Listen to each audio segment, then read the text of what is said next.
Hello दोस्तों, welcome मालवर academy. तो आज हम बात करेंगे जो आईटीआई का जो मेन टॉपिक है ना, एसी और डीसी। एसी और डीसी कहाँ से पैदा हुई थी और एसी कौन सी होती है, डीसी कौन सी होती है, इनका आविष्कार किसने किया था, है ना। तो ये बातें करेंगे। तो सबसे पहले एक धारा होती है इलेक्ट्रिक धारा, आकाशीय बिजली, है ना। तो ये कैसे पैदा होती है, आकाशीय बिजली।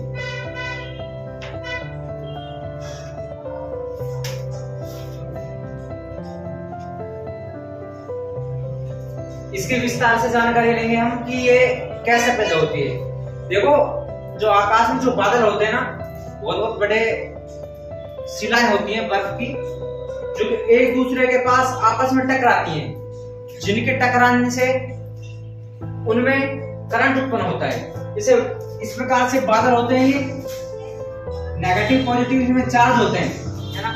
जो नेगेटिव चार्ज होते हैं ये नीचे की तरफ होते हैं ना, जो पॉजिटिव चार्ज होते हैं ये ऊपर की तरह होते हैं। तो कई बार ऐसा होता है कि बिजली कड़कती है ना, तो हमको महसूस कम होता है कि आकाश में ही बिजली कड़कती है। तो छोटे छोटे जो बादल होते हैं, ये छोटे छोटे बादल होते हैं, वो आपस में टकराते हैं तो बिजली कम उत्पन्न होती है। वहां पे जब छोटे छोटे टकराते हैं तो बिजली कम उत्पन्न होती है। कई बार देखते हैं कि आकाश से बिजली में बिजली कड़कती रहती है और वो नीचे नहीं आती, है ना। तो क्या होता है कि जो छोटे छोटे बादल होते हैं ये आपस में टकराते हैं, तो उसके बाद जो नीचे जो आकाशीय बिजली आती है तरंग के रूप में, है ना, वो क्या होता है, उसमें क्या होता है, जो इनसे जो बड़ी बड़ी शिलाएं होती हैं, बर्फ की जो शिलाएं होती हैं इनसे बड़ी बड़ी, वो टकराती हैं तो घर्षण पैदा होता है। नेगेटिव और पॉजिटिव दो चार्ज होते हैं उनके पास, है ना। तो नेगेटिव जो चार्ज होता है ये नीचे की तरफ होता है और पॉजिटिव जो चार्ज होता है जो ऊपर की तरफ होता है। तो नेगेटिव चार्ज नीचे की तरफ, मतलब कि एक ऐसा अपना पॉजिटिव चार्ज इकट्ठा करेगा, ये वाला जो जमीन पे कैसा चार्ज होता है हमारा, पॉजिटिव। तो कई बार हमारे पेड़ पे आकाशीय बिजली गिर जाती है ना, ये खंबे पर गिर जाती है, और बहुत सी ऐसी वस्तुएं जिन पर हमारी आकाशीय बिजली गिर जाती है। कई बार हम जाली में से देखते हैं ना, जाली में से, तो कभी हमको जाली में से नहीं देखना चाहिए। ये जो जाली लगी होती है फिर हम देखते हैं कि हाँ आकाशीय बिजली कहाँ पे कड़क रही है, तो देखना नहीं चाहिए, क्योंकि वहां पे क्या होती है, वहां पे होती है लोहे की रॉड होती है ना। तो उस पे आकाशीय बिजली गिर जाती है। अर्थिंग तो होती नहीं है, अर्थिंग तो मतलब कि जो जाली होती है हमारी ये होती नहीं, तो इस पे आकाशीय बिजली गिरने से हमको खतरा हो सकता है। तो ऐसा होता है कि अगर हम देखते हैं तो हमें देखना नहीं चाहिए। और जब भी हम आकाशीय बिजली कड़कती है तो क्या करना चाहिए, कुछ इसके उपयोग हैं, जैसे फोन पे बातें करते हैं तो उस वक्त हमें फोन पे बातें नहीं करनी चाहिए। क्यों? क्योंकि जो हमारे टावर होते हैं इस प्रकार से, ये टावर होते हैं और यहाँ पे हम फोन पे बातें कर रहे हैं, ठीक है। तो यहाँ पे एक तरंग होती है, तरंग, ये वाली तरंग होती है। तो जो 5G लॉन्च होगा ना, तो इसमें जो हैवी तरंग होंगी, तो कई बार आपने सुना होगा कि इनकी तरंग के कारण चिड़ियाएं मर जाती हैं, क्योंकि हैवी तरंग होती है ये वाली। तो यहाँ पे जैसे ही आकाशीय बिजली गिरती है तो हमारे फोन में ये प्रवेश हो जाती है ना। तो इस प्रकार से हमको क्षति पहुंचा सकती है। उसके बाद क्या होता है कि हम एक खुले जंगल में है, एक मैं हूं और एक मेरा दोस्त है, ये इस प्रकार है ना। तो क्या करना चाहिए, हमको दूर दूर बैठना चाहिए, क्योंकि हमारे पास में कम से कम 100 मीटर का डिस्टेंस रहना चाहिए। क्योंकि जब आपस में ये पास में दूर में बैठेंगे तो नेगेटिव और पॉजिटिव दो चार्ज बनते हैं, और जैसे ही हम दूरी में बैठेंगे तो चार्ज दूर दूर हो जाएंगे, ठीक है। और कई बार होता है कि हम आकाशीय बिजली जब कड़कती तो भागते हैं, तो हमें भागना नहीं चाहिए, क्योंकि जैसे ही हम भागेंगे तो नीचे से घर्षण पैदा होगा, और घर्षण पैदा होगा तो आवेश उत्पन्न होंगे, आवेश उत्पन्न होंगे। तो ये जो सभी बातें की थी ये किस वैज्ञानिक ने की थी? वैज्ञानिक का नाम है बेंजामिन फ्रैंकलिन। बेंजामिन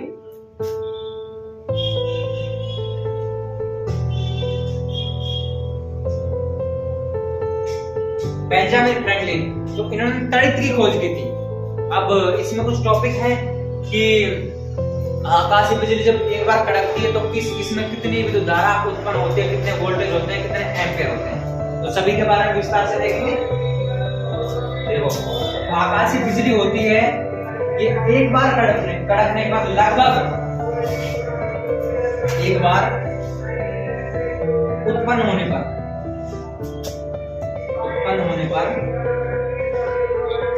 इससे हम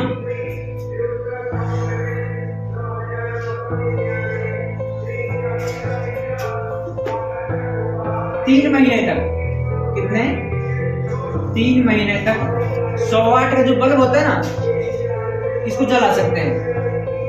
अब देखो जो ये आकाशीय बिजली एक बार कड़कती है तो 3 महीने तक जो 100 वाट का बल्ब है इसको हम लगातार जला सकते हैं, समझ रहे हो ना। अब देखो इसमें तापमान कितना होता है, सूर्य से लगभग 5 गुना अधिक, सूर्य से 5 गुना अधिक तापमान होता है इसका।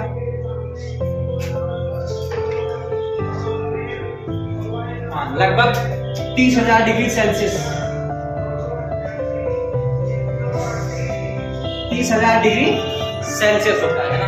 अब वोल्टेज की बात करते हैं, इसकी वोल्टेज कितनी होती है,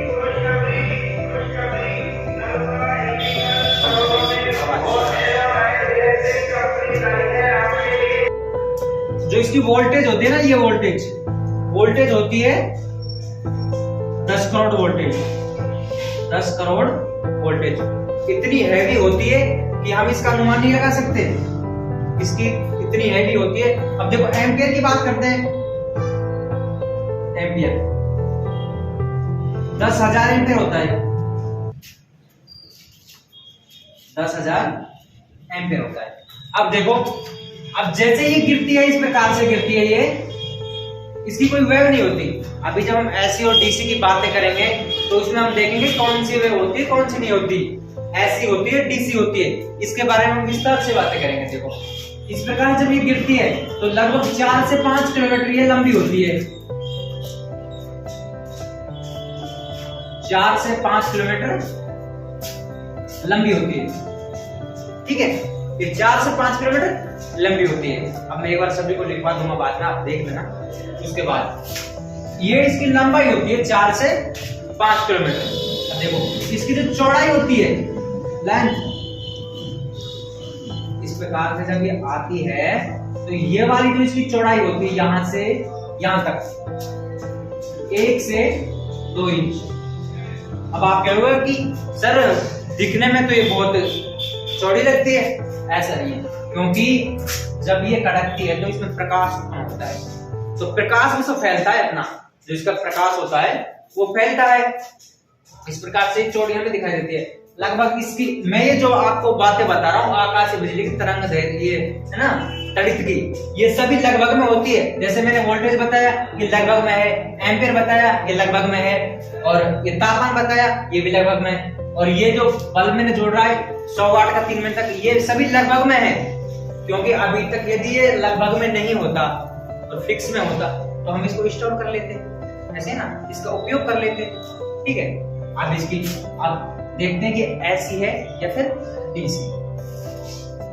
अब बहुत से यूट्यूबर बोलते हैं कि सर ये ऐसी है, और बहुत से कहते हैं कि डीसी है। अब देखेंगे कि ऐसी होती है कि डीसी होती है। चलो मैं मान लेता हूं कि ऐसी है, इस प्रकार से है, ये ऐसी है। भाई आप मुझे ये बताओ ये किस वेव में है, कोई वेव होती है इसकी, हमारी देखो ये इस प्रकार से कहते हैं कि बहुत से यूट्यूबर कहते हैं कि सर ऐसी है या फिर ये डीसी है। भाई मैं नहीं मानता ये ऐसी है डीसी। हम पहले इसको देखेंगे कि भाई इसमें कौन सी वेव होती है। देखो मेरे पास वेव कुछ इस प्रकार से होती है, ऐसे होती है, ये पॉजिटिव होती है, ये नेगेटिव होती है, ठीक है। डीसी कुछ इस प्रकार से होती है, ठीक है, डीसी इस प्रकार से होती है, ये डीसी है और ये डीसी।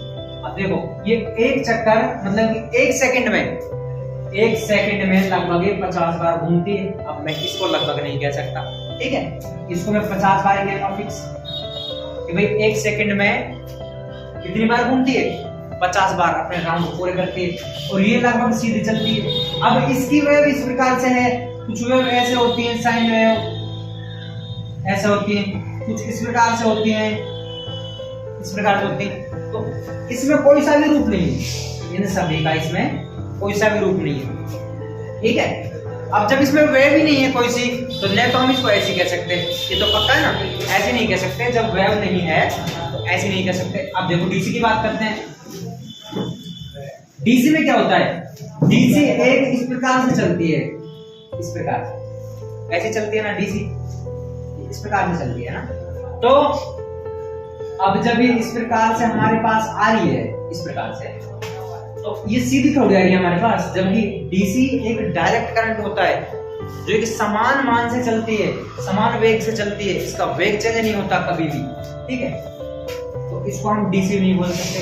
अब कुछ यूट्यूबर कहते हैं कि सर ये ऐसी है डीसी, तो इस प्रकार से हम इसको डीसी नहीं बोल सकते, क्योंकि डीसी की जो फ्रीक्वेंसी होती है, आवृत्ति होती है, वो कितनी होती है,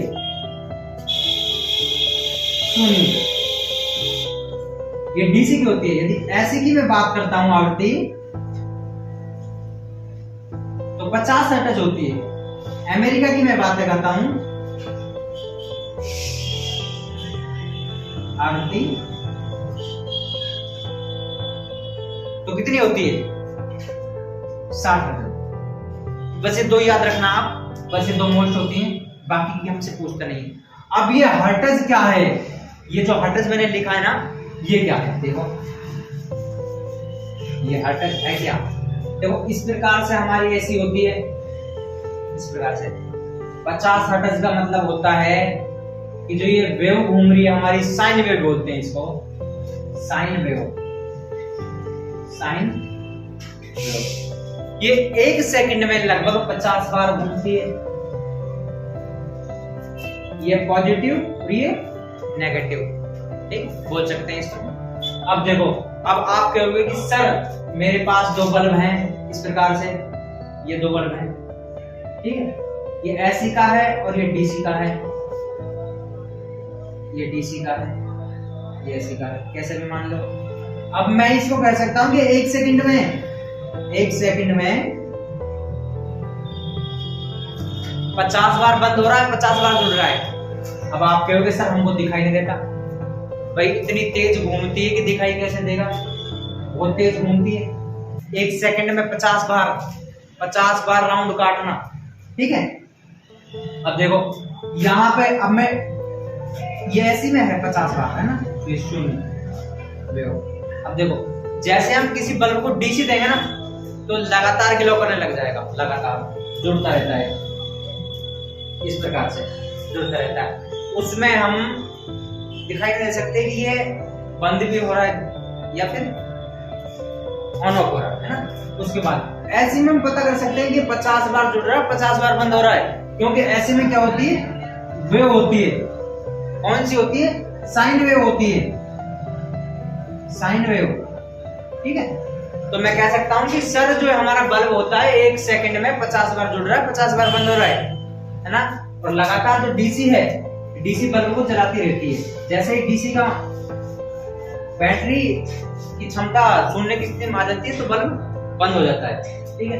अब बात करते हैं एसी और डीसी की, कि एसी का सिद्धांत किसने दिया था, डीसी का सिद्धांत किसने दिया था। एसी और डीसी, ठीक है, किसने दिया था, निकोला टेस्ला, निकोला टेस्ला।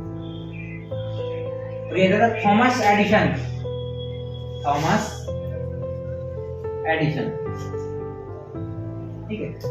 अब जब इन्होंने इस पर परीक्षण, इससे पहले इसने बहुत बार परीक्षण कर चुका है, कौन, थॉमस एडिसन। 1879 में इन्होंने क्या किया था, बल्ब का पर एक उपयोग करता है कि हम एक ऐसा बल्ब, एक ऐसा उपकरण बनाए जिससे कि हमको लगातार लाइट उपलब्ध होती रहे। तो इन्होंने 1879 में बल्ब का आविष्कार किया था, ठीक है। अब उसके बाद ये किससे चल रहा था, ये चल रहा था डीसी से, ने की एसी से। अब आपसे सबसे पहले कहेगा कि सर सबसे पहले ऐसी उत्पन्न हुई थी या फिर डीसी? तो डीसी नहीं, क्योंकि इससे पहले थॉमस एडिसन ने क्या कहा था कि इन्होंने बल्ब जो जलाया था वो सबसे पहले डीसी से जलाया था। डीसी का उत्पादन हमने सबसे पहले किया था। उसके बाद निकोला टेस्ला जैसे ही आए 1887 में, उससे पहले इन्होंने निकोला टेस्ला ने थॉमस एडिसन की कंपनी थी न्यूयॉर्क में, ये अमेरिका के थे और ये निकोला टेस्ला थे ऑस्ट्रेलिया के।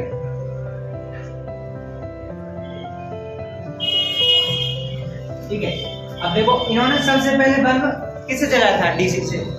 तो निकोला टेस्ला ने बोला था कि एडिसन से कि सर एक ऐसी हम धारा बनाएं जिससे कि हमारा बल्ब लगातार जुड़ता रहे, है ना।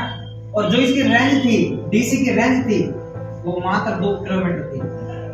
यदि 2 किलोमीटर से हमको अधिक लाइट ले जानी है तो दूसरा ट्रांसफार्मर हमको यूज करना पड़ेगा, जनरेटर यूज करना पड़ेगा, क्योंकि ले जा नहीं सकते थे, क्योंकि खतरा ज्यादा बढ़ गया था। यहाँ से 2 किलोमीटर से यदि आप इसको ज्यादा ले जाओगे तो खतरा बढ़ जाएगा, है ना।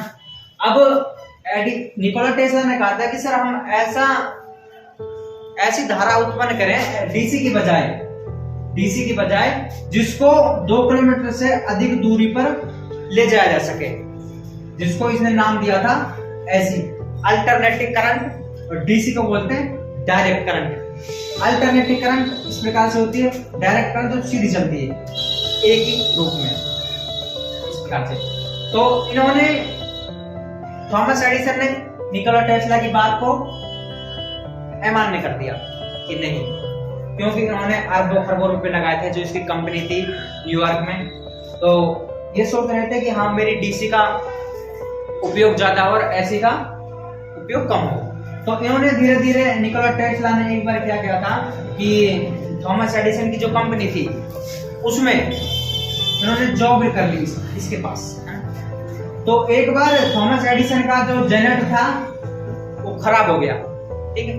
तो निकोला टेस्ला से थॉमस एडिसन ने कहा था कि आप यदि मेरे जनरेटर को सुधार दोगे, सही कर दोगे, तो मैं आपकी सहायता कर दूंगा एसी बनाने के रूप में, ठीक है। तो इन्होंने कुछ दिनों में जनरेटर को सही कर दिया, तो ये थॉमस एडिसन निकोला टेस्ला से बहुत खुश हुए और इन्होंने इसका साथ दिया।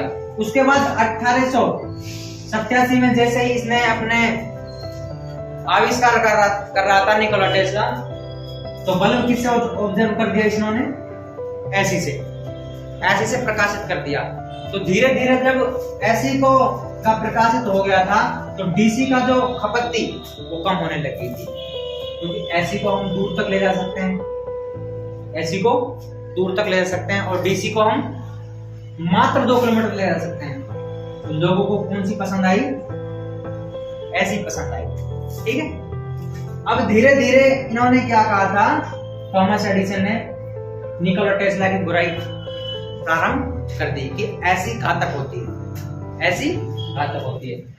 तो एक जेलर था विलियम कैम्बलर, उन्होंने वो जो जेलर था तो ऐसी का उन्होंने थॉमस एडिसन ने बहिष्कार किया कि ऐसी गलत है, और थॉमस एडिसन इसको बार बार गलत बता रहे थे। किसको? एसी को। ऐसा क्यों कर रहे थे वो? क्योंकि जो उन्होंने डीसी जो उत्पन्न की थी, उसमें जो कंपनी थी उसमें लाखों अरबों पैसे इन्होंने वेस्ट कर दिए थे। तो ये डीसी की बुराई करने लग गया था। तो विलियम जेलर था, तो इसको इन्होंने क्या किया था कि 1000 वोल्ट का इलेक्ट्रिक चेयर पर इन्होंने बैठा दिया था। 1000 वोल्ट की इलेक्ट्रिक चेयर पर इन्होंने बैठा दिया था। तो ऊपर से इसके सिर पर इन्होंने 1000 वोल्ट इस पर विद्युत धारा प्रवाहित की। तो इन्होंने विलियम ने बताया था कि सर यदि इस वोल्ट से अच्छा तो यदि आप मुझे धीरे धीरे काटते ना किसी आरी से, तो इतना दर्द मुझे जब भी नहीं होता जितना इस एसी से हुआ है। तो ये थॉमस एडिसन ने क्यों किया था? एसी की बुराई करने के लिए, ठीक है, एसी की बुराई करने के लिए। उसके बाद धीरे धीरे निकोला टेस्ला ऐसी पर छा गए थे और इसका डीसी का उपयोग कम होने लगा। डीसी का जो उपयोग है ये कम होने लगा। ठीक है, उसके बाद इन्होंने बहुत आविष्कार किए थे। किसने? थॉमस एडिसन ने। तो इसने जब आविष्कार किए थे कंप्यूटर का, कैमरे का, और जो हम वॉइस रिकॉर्डिंग करते हैं ना, ये थॉमस एडिसन ने किया था। थॉमस एडिसन ने किया था इसका, थॉमस एडिसन ने किया था। उसके बाद इन्होंने रिमोट कंट्रोल का किया था। रिमोट कंट्रोल मशीन आदि का इन्होंने आविष्कार किया था और धीरे धीरे आपको देखने को मिल रहा है। उसके बाद मैं बात करता हूं एसी और डीसी, एसी की और डीसी की, जो अब हम उपयोग में ले रहे हैं। अब यहां तक तो ये हो चुका है ना कि बल्ब हम किससे जला रहे हैं? एसी से। जला तो हम डीसी से भी सकते हैं, पर डीसी को ज्यादा दूरी तक ले जा नहीं सकते। डीसी को हम ज्यादा दूरी पर ले जा नहीं सकते। एक बार तुम इसके बारे में लिख लो, सभी के बारे में जो मैंने बताया ना, इसके बारे में लिख लो। ठीक है, चलने तो इसको चलने आप लिख लो। देखो, आकाशीय बिजली, ये मैंने आपको समझा दिया कितनी वोल्ट होती है, कितनी घातक होती है, कितनी लंबाई होती है, कितनी चौड़ाई होती है ना। एक बार लिख लो इसके बारे में। देखो, आकाशीय बिजली, टॉपिक डालो आकाशीय बिजली।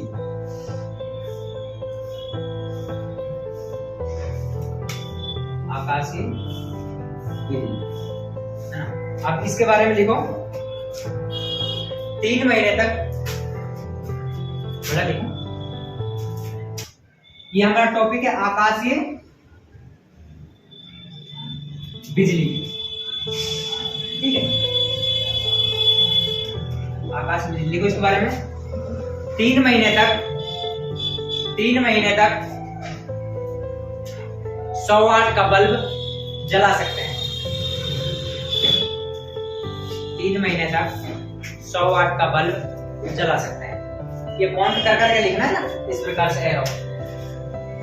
दूसरा इस प्रकार में देखो, 30,000 डिग्री सेल्सियस, 30,000 डिग्री सेल्सियस इसका तापमान होता है। 30,000 डिग्री सेल्सियस इसका तापमान होता है। लगभग सूर्य से 5 गुना अधिक, लगभग सूर्य से 5 गुना अधिक।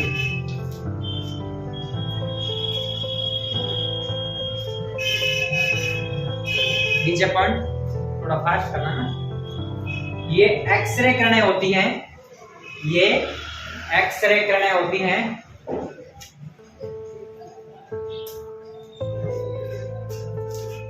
ये एक्सरे किरणें होती हैं। इनकी लंबाई 4 से 5 किलोमीटर होती है। जब 4 से 5 किलोमीटर होती है।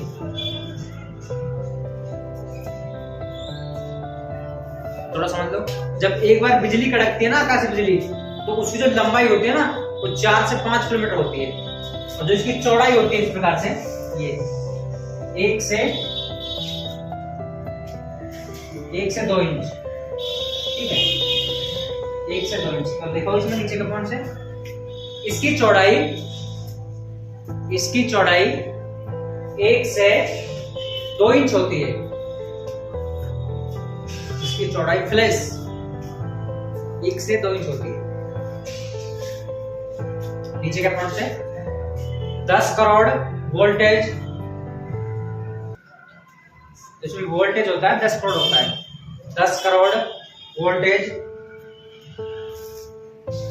और 10,000 एम्पियर, और 10,000 एम्पियर, 10,000 एम्पियर। ये जो लिखवा रहा हूं ना सभी, ये सभी लगभग में है। ठीक है, ये फिक्स में नहीं है, ये लगभग में है सभी। देखो नीचे का पॉइंट से नोट डालो, नोट डाल लिखो, आकाशीय बिजली न तो ऐसी होती है, न तो ऐसी होती है और न ही डीसी, न तो ऐसी होती है और न ही डीसी। ठीक है, नीचे का पॉइंट है आकाशीय बिजली, आकाशीय बिजली बादलों के टकराने से उत्पन्न होती है। आकाशीय बिजली बादलों के टकराने से उत्पन्न होती है।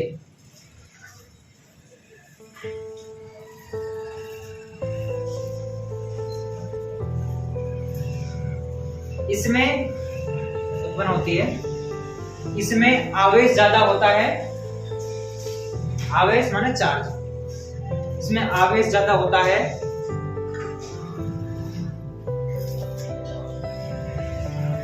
Ripple factor, ripple factor,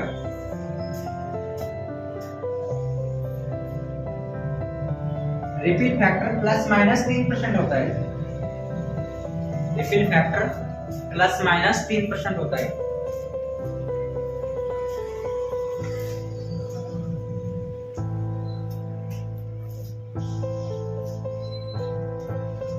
plus minus 3% ripple factor होता है।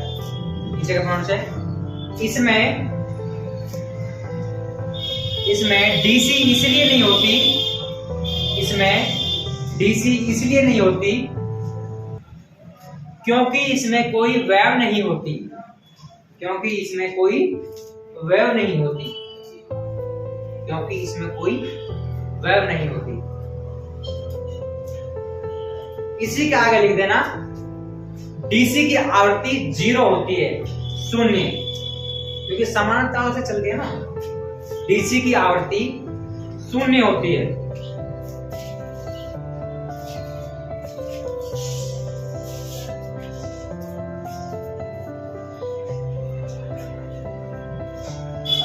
नीचे का पॉइंट है और ऐसी इसलिए नहीं होती, और ऐसी इसलिए नहीं होती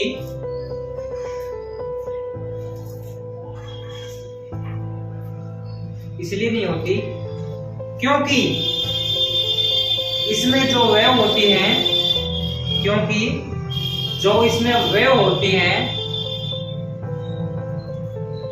वो न तो साइन वेव के रूप में होती हैं और न अन्य वेव के रूप में होती हैं, न ही साइन वेव के रूप में होती हैं और न ही अन्य वेव के रूप में होती है।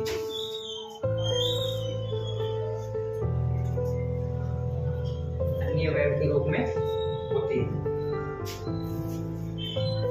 इसमें लिखना ऐसी की आवृत्ति, ऐसी की आवृत्ति, ऐसी की आवृत्ति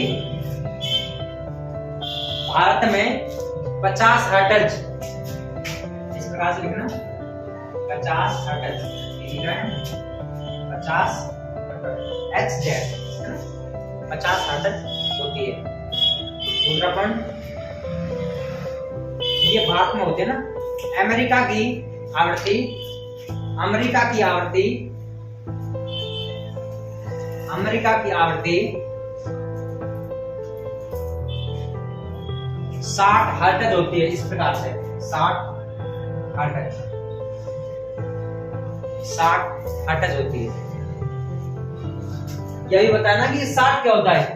जैसे ही भारत में क्या होता है कि ये जो साइन वेव है, ये साइन वेव, साइन वेव ये 1 सेकंड में 50 बार घूमती है। इस प्रकार से प्लस माइनस नेगेटिव पॉजिटिव 50 बार, मतलब कि जो हमारा बल्ब है ना, हमको महसूस नहीं होता कि 50 बार बंद होता है, 50 बार ही जुड़ता है। ठीक है, और यहाँ पे कितना होता है, ये अमेरिका में यहाँ पे 60 बार बंद होता है, 60 बार ही जुड़ता है। याद रखोगे ये दोनों मोड में ध्यान रखना, अमेरिका की और भारत की। भारत में कितनी होती है, फिक्स होती है 50 हर्ट्ज। जो कमती बढ़ती हम कर सकते हैं, ठीक है, तो इसको भी हम कमती बढ़ती कर सकते हैं। ठीक है,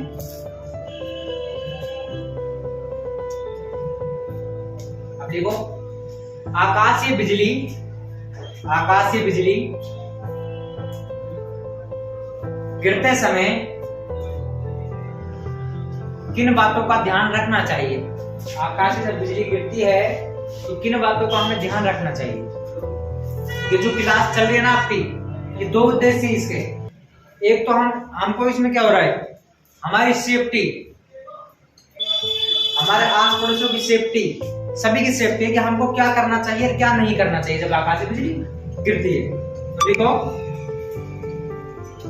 मोबाइल पर बातें नहीं करनी चाहिए, मोबाइल पर बातें नहीं करनी चाहिए, मोबाइल पर बातें नहीं करनी चाहिए, क्योंकि बातें क्यों नहीं करनी चाहिए, इस प्रकार से हमारा टावर लगा हुआ है और हम यहाँ मोबाइल से बातें कर रहे हैं, ठीक है। तो यहाँ पे जो ये वेव होती है ना, इन वो वेव से ये आकाश में बिजली टकराती है, तो यहाँ से तो ये एक इसमें पोल पे चली जाती है और यहाँ से हमारे फोन में चली जाती है। तो इसमें क्या होता है, इस पोल पर यहाँ पे तो क्या अर्थिंग लगी होती है, जिससे ये ग्राउंड हो जाती है, नीचे ग्राउंड हो जाती है। ग्राउंड होने के साथ साथ इसका मान कैसा हो जाता है, शून्य हो जाता है। और यहाँ पे कोई अर्थिंग नहीं होती, सीधी फोन पे गिरती है, फोन फट जाता है और आदमी की मृत्यु निश्चित है, पक्का, है ना। तो वोल्टेज कितना होता है, वोल्टेज होता है 10 करोड़ वोल्टेज, एम्पियर 10,000 एम्पियर, ठीक है। दूसरा पॉइंट देखो, पेड़ के पास न खड़े हो, पेड़ के पास न खड़े हो,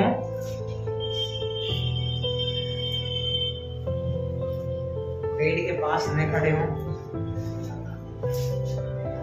और कई बार हम देखते हैं ना, इस प्रकार जैसे हमारे कमरा है ना, इस प्रकार से जाली है, तो हम देखते हैं कि आकाश बिजली कहाँ पे गिरती है। तो ऐसा देखना चाहिए, क्योंकि जाली किसकी बनी होती है, लोहे की, और इस पे कोई अर्थिंग नहीं होता और ये मेटल की बनी होती है। और इस पे आकाश की बिजली यदि गिर जाती है तो ये क्षति पहुंचा सकती है। तो लिखो इसमें, लोहे की जाली के पास, लोहे की जाली के पास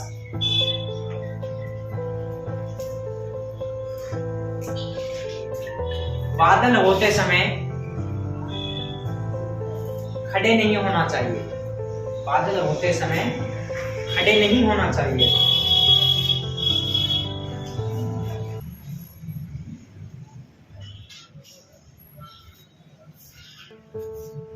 और कई बार ऐसा होता है ना कि हम बरसात में छतरी लेके चलते हैं, तो गलत है हमारे लिए, क्योंकि छतरी में क्या होता है, इस प्रकार से ये हमारी छतरी है कोई, है ना, जिसमें मेटल का ही वो लगा होता है ना, लोहे की लगी होती है, इस प्रकार से। तो इस पर जैसे ही आकाश से बिजली गिरती है ना, ये तो अर्थिंग तो होती नहीं है हमारी कोई, है ना। वैसे जैसे आकाश से बिजली इस पे गिरी, ये हमारे हाथ में आई, हाथ मारने के बाद हमको क्षति पहुंचाती है। तो जब आकाश से बिजली कड़कती है तो छाता को लेकर बाहर नहीं निकलना चाहिए, ठीक है, याद रखो। देखो इसमें, बरसात होते समय, बरसात होते समय छाते को लेकर नहीं घूमना चाहिए, लेकर नहीं घूमना चाहिए। ये अब याद रहेगा ना तुमको, जब बरसात होगी तो छाते को लेकर नहीं घूमना चाहिए, क्योंकि जब आकाश से बिजली गिरती है तो सीधी वो मेटल की बनी होती है, इसमें मेटल की होती है लोहे की, तो सीधी इस पर गिरती है, ठीक है।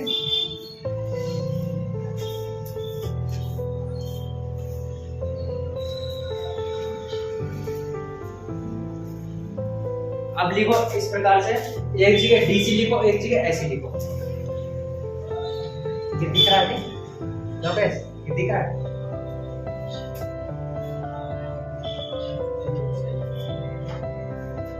यहाँ पे लिखो डीसी, यहाँ पे लिखो एसी, ठीक है। इसके आगे लिखो डायरेक्ट करंट, इसके आगे मतलब कि कॉपी के पेज में दो बना लो इस प्रकार से, इधर की साइड डीसी लिखो, इधर की साइड एसी लिखो, ठीक है। तो यहाँ पे लिखो डायरेक्ट करंट, डायरेक्ट चलता है ना, क्योंकि इसमें कोई वेव नहीं होती, इस प्रकार से। तो ये सिंबल बना देना इस प्रकार से, ठीक है, इस प्रकार से सिंबल बना देना।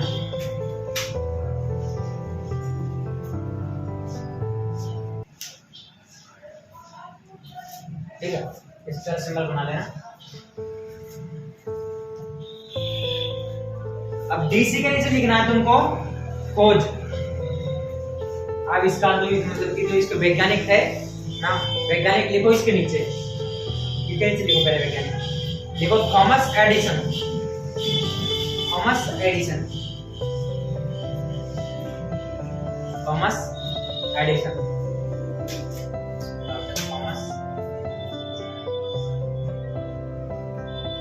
एडिसन। और इसके नीचे लिखो Nikola Tesla, Nikola Tesla, Nikola Tesla. इसे एसी का जनक कहते हैं, इसे डीसी का जनक कहते हैं, ठीक है। जब इसके नीचे हम ऐसे डीसी के नीचे इसको लिख रहे हैं ना, तो जनक ये हो, ठीक है।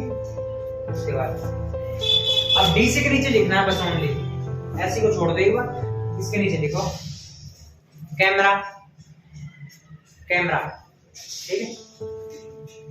Voice recorder, camera, voice recorder, bulb. इनके जनक कौन है?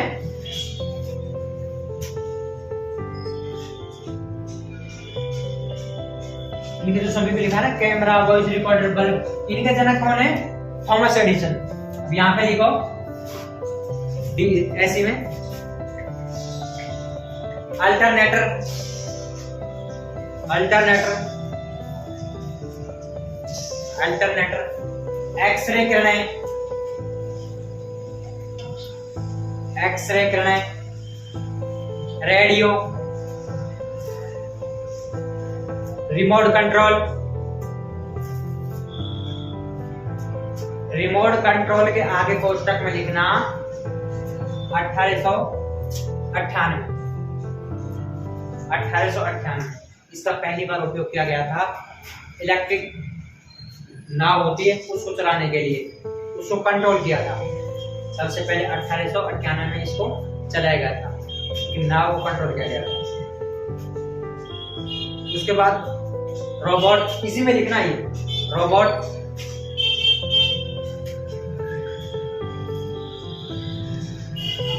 मिसाइल,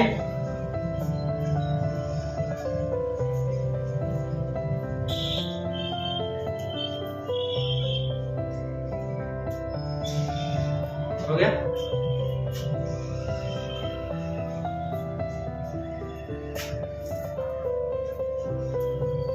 अब लिखो विद्युत धारा, अलग से नीचे टॉपिक लिखो विद्युत धारा।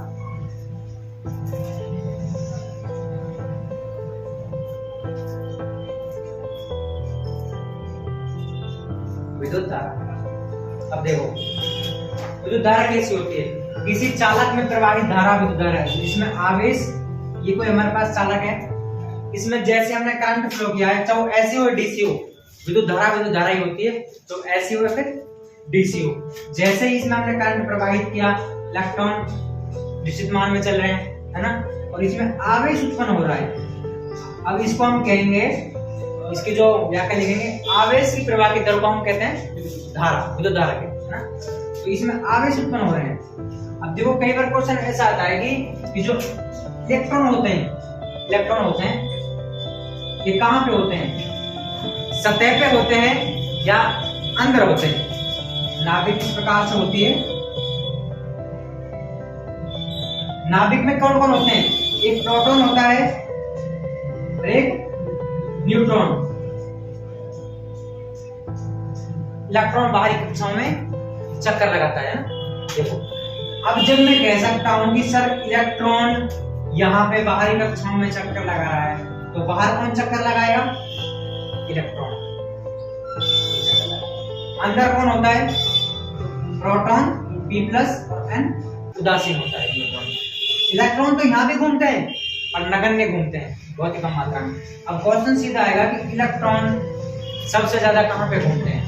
सतह पर, अंदर, तो हम कहाँ पे करेंगे? सतह पर, क्योंकि सबसे ज्यादा चार्ज कहाँ पे बनता है? इसमें, ठीक है। इलेक्ट्रॉन बाहरी कक्षाओं में चक्कर लगाते हैं, प्रोटॉन और न्यूट्रॉन आंतरिक कक्षाओं में चक्कर लगाते हैं, ठीक है। देखो उसके बाद एक परिपथ बनता है, एक परिपथ बनता है इस प्रकार से। ये बड़ा किसका होता है? बड़ा जो मैंने डंडा लगाया, डंडा बोल सकता हूं इसको, ये होता है पॉजिटिव, है ना, ये होता है नेगेटिव। तो हमेशा जो इलेक्ट्रॉन बहते हैं, जो धारा बहती है, वो पॉजिटिव से नेगेटिव की ओर, हमेशा याद रखना, पॉजिटिव से नेगेटिव की ओर, ठीक है। ये हमारे पास बल है। अब ये हमारे पास क्या बन गया? ये परिपथ। क्या बन गया? परिपथ। परिपथ बन गया। कौन सा परिपथ है? परिपथ तीन प्रकार के होते हैं, एक बंद परिपथ, एक खुला परिपथ, एक लघु परिपथ। तीनों के बारे में अध्ययन करेंगे धीरे धीरे। बंद परिपथ, मैं इसको बंद परिपथ बोल सकता हूं क्योंकि इसमें पॉजिटिव भी है और एक नेगेटिव भी है। दोनों को मैं जोड़ देता हूं तो बल्ब जलने लग जाएगा, जलने लग जाएगा, ठीक है। यदि मैं इसको खुला परिपथ बनाता हूं तो यहां से इस वायर को कट कर देता हूं। अब कौन सा बन गया? खुला परिपथ है। ये देखो, ये खुला परिपथ बन गया, ठीक है। यदि मैं इसके लघु की बात करता हूं, शॉर्ट सर्किट, तो ये कहीं से शॉर्ट हो गया है, कहीं से भी शॉर्ट कर दो तो कौन सा बन जाएगा? लघु परिपथ, ठीक है। अब देखो, परिपथ का पता पड़ गया। परिपथ कितने प्रकार के होते हैं? हम कौन सा परिपथ यूज में लेते हैं? हम थोड़ा बोलने में अजीब सा लगता है, बंद परिपथ यूज लेते हैं। एक ऐसा समझो कि हम जब बंद किसी चीज को कर देंगे तो उसमें कुछ धारा फ्लो होने लग जाएगी। अब मैंने ये यहाँ पे जोड़ दिया तो बल्ब ग्लो करने लग जाएगा, ठीक है। उसके बाद मैंने यहाँ से खोल दिया तो अब यहाँ से पॉजिटिव, ये इसमें धारा तो प्रवाहित हो रही है, और यहाँ जाके ये पॉजिटिव खत्म हो जाएगा और ये नेगेटिव यहीं पे रह जाएगा। तो इधर तक नेगेटिव और पॉजिटिव नहीं मिलेंगे, आवेश नहीं मिलेंगे, तो बल्ब ग्लो करने लगेगा क्या? नहीं लगेगा। अब मैंने ये कौन सा बना दिया? बंद परिपथ। तो आपसे कोई पूछता है कि हम कौन सा परिपथ यूज में लेते हैं? बंद परिपथ, है ना। अब सामान्य रूप से हम घर पर रहते हैं, कई बार हम ITI में पढ़ते हैं तो हमको कुछ बेसिक नॉलेज होती है जो पता नहीं होती। घर में हम कौन सी यूज में लेते हैं? एक तो होती है समांतर श्रेणी, समांतर परिपथ, समांतर परिपथ, एक श्रेणी परिपथ, इस प्रकार से होता है ना। अब देखो यहाँ पे क्या होता है, जैसे ही हम बल्ब को लगाएंगे इस प्रकार से, मेरे पास कुछ प्रतिरोध हैं इस प्रकार से, कितने भी कर सकते हो तुम, आप कितने भी जोड़ सकते हो। ये किस क्रम में आ जाएंगे? समांतर क्रम में। यहाँ पे क्या होता है, ये R1 है, ये R2 है, ये R3 है, ये R4 है, R5 लिख सकता हूं। इसमें यहां से बैटरी जोड़ दी है,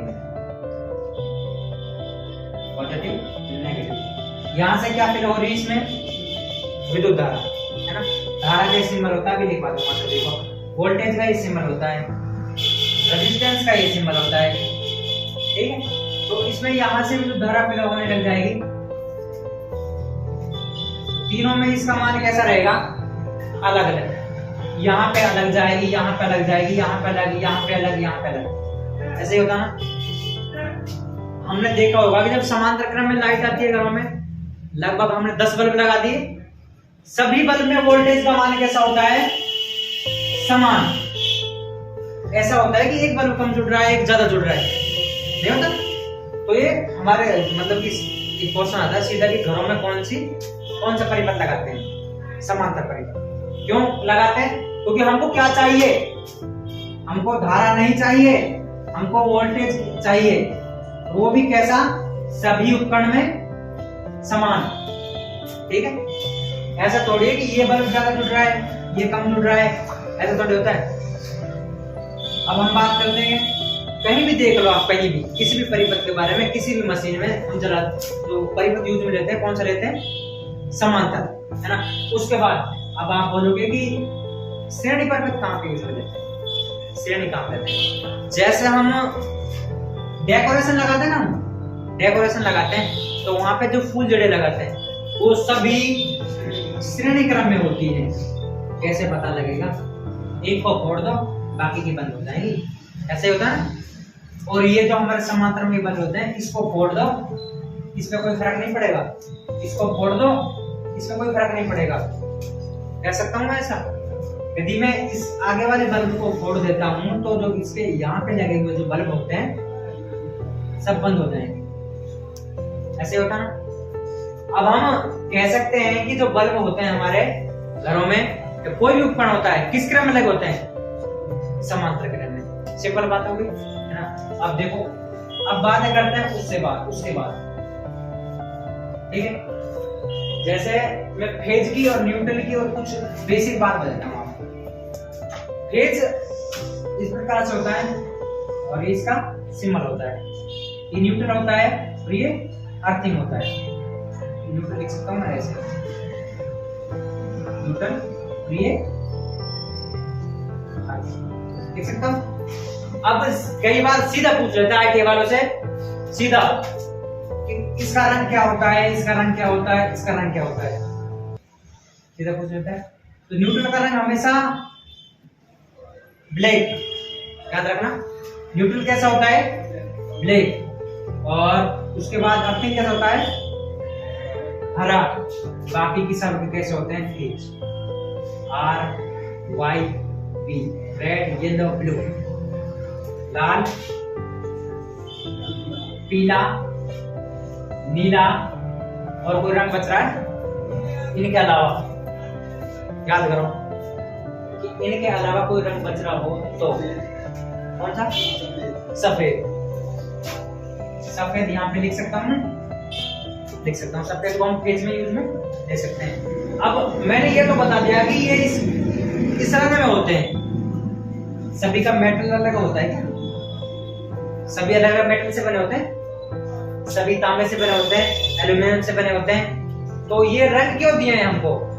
रंग का रीजन होगा भाई, ये तांबे के बने होते हैं, तांबे के, ये भी तांबे के, ये एल्यूमिनियम का हो सकता है, ये भी एल्यूमिनियम का, ये लोहा का हो सकता है, ये भी लोहा हो सकता है। तो रंग से क्या फर्क पड़ रहा है? रंग से क्या फर्क पड़ रहा है? रंग से फर्क पड़ रहा है, ठीक है। ये फर्क पड़ रहा है रंग से कि मेरे पास दो फेज है, तो एक दो वायर है, ये फेज है, ये न्यूट्रल है। ये कैसा है? लाल है, ठीक है, ये लाल है, ये काला है। अब मुझे पता है कि जो न्यूट्रल होता है काला, उसमें करंट आता है क्या? न्यूट्रल का मान है कोई भी करंट नहीं है, तो मैं इसके हाथ अड़ा सकता हूँ, कोई फर्क पड़ेगा मुझे? नहीं पड़ेगा। यदि मैं यहाँ हाथ अड़ाऊंगा तो पता पड़ जाएगा। ये तो कब पता पड़ेगा हमें? हाथ अड़ाने से। और जब हमको लाल का और काला का मतलब कि रूल पता होगा तो हम कह सकते हैं कि ये सही इसमें फेज है, पकड़ेंगे नहीं इसको हम, क्योंकि इसमें क्या हो रहा है? जो धारा प्रवाहित हो रही है। तो समझ में आ गया ये कौन से रूल के अनुसार है? 1956 में ये रूल पैदा किए कि जो हम नीचे धरातल से बल्ब को लगाएंगे ना, कितनी ऊंचाई पर लगाएंगे? 2.25। पंखे को लगाएंगे 2.75। ये इसकी ऊंचाई होती है, ये रूल है। जैसे धरातल से हम किसी बोर्ड को लगाते हैं तो उसकी ऊंचाई धरातल से 1.3 से 1.5 मीटर होनी चाहिए, लगभग 3 से 4 फुट के बीच में। यदि 3 से 4 फुट के उसको नीचे लगाएंगे तो कुछ मतलब हमारे घरों में बच्चे होते हैं, उनको हाथ आ जाते हैं, समझदार होते हैं, लगभग 3 से 4 फुट का तो हाथ आएगा नहीं, ठीक है। तो ये रूल है जो हमको फॉलो करने पड़ेंगे। अब यहाँ पता पड़ गया कि फेज में कौन कौन से होते हैं, मतलब कि कुछ याद मत रखो तुम, ब्लैक याद रखो और हरे को याद रखो, बाकी के जो भी कलर हैं फेज में आ जाए, कह सकता हूँ ऐसे। अब देखो, अब क्या होगा कि सर सिंगल फेज में, ये सिंगल फेज का सिंबल इस प्रकार से होता है, 3 फेज का सिंबल इस प्रकार से होता है। कि घरों में कितनी लाइट आती है? सिंगल फेज की मैं बातें करता हूँ तो 220 से लेके 250 तक भी आती है। ये क्या आती है? वोल्टेज। 3 फेज में 440 से स्टार्ट हो जाती है अधिकतम, ठीक है। 440 वोल्टेज से 3 फेज में अधिकतम आती है लगभग 600 वोल्टेज। ये किस में आती है? ये 3 फेज में होती है, ये सिंगल फेज में आती है।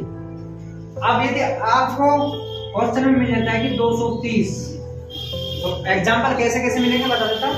देखो ए बी सी और डी, ऐसा नहीं देगा 250 220 230 240, ऐसे कभी नहीं देगा। ठीक है, वो देगा तो ऐसे देगा 195 200 280। तो हम किसको मान्य करेंगे? 230 को। ठीक है, यहां तक क्लियर हो गया। उसके बाद अब हम देखेंगे कि जो एसी और डीसी है, एसी और डीसी दोबारा होने लगे हम यार, है ना, कि इसका उत्पादन कहां तक किया गया है आज तक? इसका उत्पादन कहां तक किया गया है आज तक? तो इसका 750 किलो वोल्टेज, इसको मात्र 650 वोल्टेज। सीधा क्वेश्चन पूछ लेता है, इसका तो लगभग आता नहीं है, सिग्नल पे फिर पहले पूछ सकता है, इसका सीधा पूछ लेता है कहां तक उपयोग हुआ है? मात्र याद रखना, ये मात्रा है 650 वोल्टेज, और ये क्या का मतलब क्या होता है? Kilo, 750 kilo voltage. अब देखो तुम कई बार कंफ्यूज होता है, ये होता है वोल्ट V, और W होता है वाट, I होती है धारा, R होता है प्रतिरोध, R होता है प्रतिरोध। इसके सिंबल इस प्रकार होते हैं, इसका डिनोट करते हैं इसको ओम, इसको ओम से डिनोट करते हैं। ठीक है, तो इस प्रकार से कुछ बेसिक बातें हैं। अब मैं इनके बारे में व्याख्या लिखा देता हूँ आपको कि विद्युत धारा कैसे प्रवाहित होती है। इसके में सिंपल डायग्राम है ना, देखो तो इसमें आप डालो पहले कि विद्युत धारा, यहाँ पे हेडिंग डालो विद्युत धारा,